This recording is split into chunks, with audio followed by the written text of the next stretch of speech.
How do risk managers prepare for the worst scenario?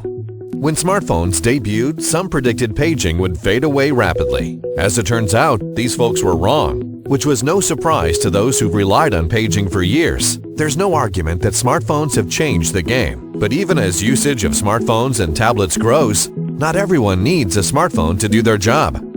Paging remains a communications mainstay, and nothing beats paging when it comes to disaster communications. Emergencies of all sizes and scopes have taught us that when emergency responders could least afford it, cellular technology has failed.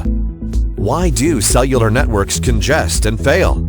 When disaster strikes, people get on their cell phones to talk about it. Unfortunately, cellular networks were not designed to handle this amount of traffic. So when disaster strikes, networks often fail.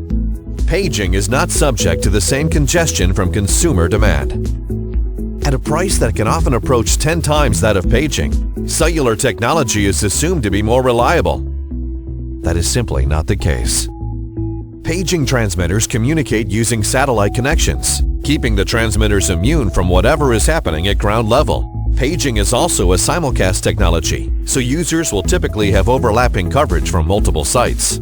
Cellular coverage, on the other hand, does not overlap, so the loss of any cell site will mean the loss of coverage.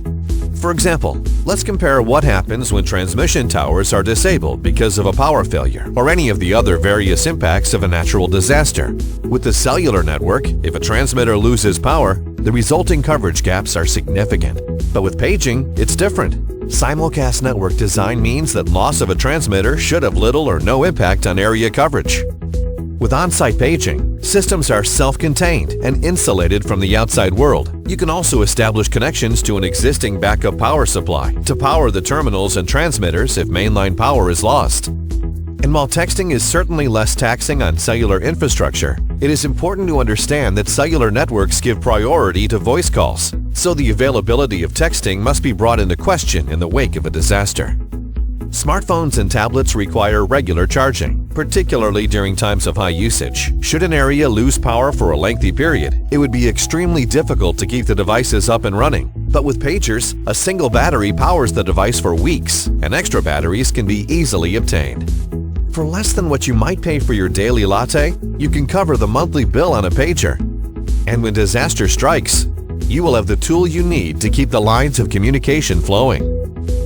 During emergencies, people are discouraged from using their cell phones. Why? Because for emergency workers and first responders, network congestion has already rendered their cellular devices useless. When coordination and reaction become all important, response teams just don't have the time to wander around looking for cellular signal bars. All across the country, paging remains at the core of critical mobile communication. It's no secret that paging is cost-effective, but it's likely to be the most survivable technology as well.